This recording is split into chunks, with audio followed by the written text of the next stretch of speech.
कोल्हापुर में योगी आदित्यनाथ का संबोधन, महाराष्ट्र को बताया प्रेरणा की भूमि। उत्तर प्रदेश के मुख्यमंत्री योगी आदित्यनाथ ने आज कोल्हापुर दक्षिण विधानसभा क्षेत्र में आयोजित जनसभा को संबोधित किया। उन्होंने महाराष्ट्र की धरती को नमन करते हुए कहा कि इस राज्य ने विषम परिस्थितियों में भारत को लड़ने की प्रेरणा दी है।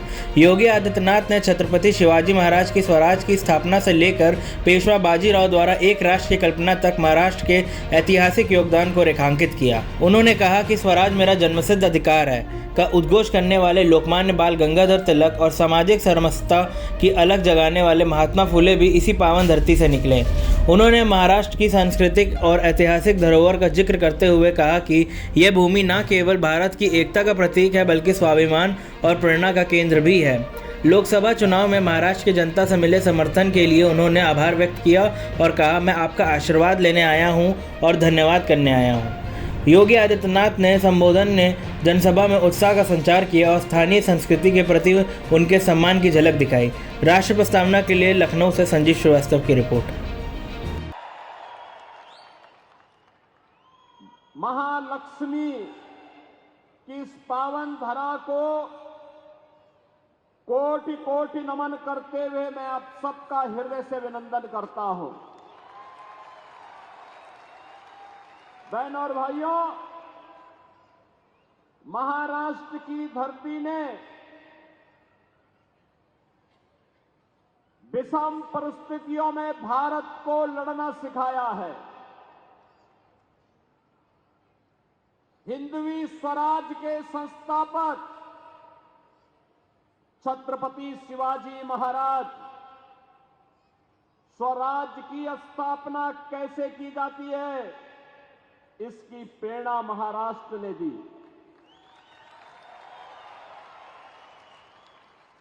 अटक से कटक तक एक राष्ट्र की परिकल्पना इसी महाराष्ट्र की धरती से पेशवा बाजीराव ने दिया था। बहनों और भाइयों, 1857 का प्रथम स्वतंत्र समर,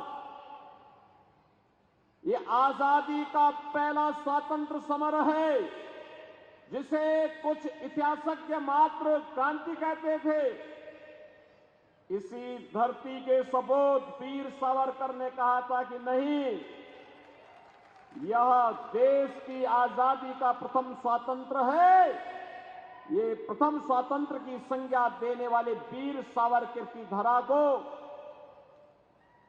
स्वराज मेरा जन्मसिद्ध अधिकार है, मैं इसे लेकर के रहूंगा, इसका उद्घोष करने वाले गणनायक से लोकनायक की यात्रा को प्राप्त करने वाले लोकमान्य बाल गंगाधर तिलक इसी महाराष्ट्र की धरती ने देश को दिया।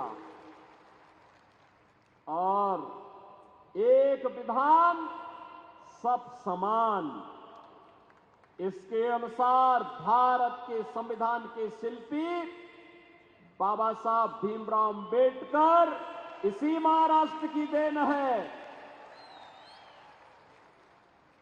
सामाजिक समता की स्थापना हो, महात्मा फुले ने यहीं से इसका उद्घोष किया था।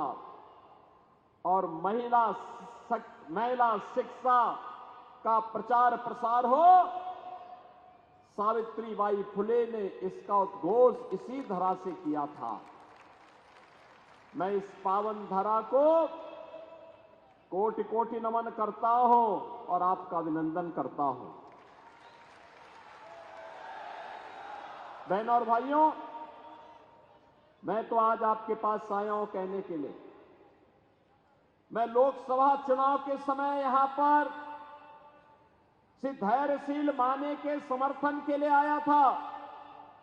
आपने अपना समर्थन और आशीर्वाद उन्हें दिया, इसके लिए कृतज्ञता ज्ञापित करने के लिए आया हूं, आभार व्यक्त करने के लिए आया हूं और आपको अवगत कराने के लिए आया हूं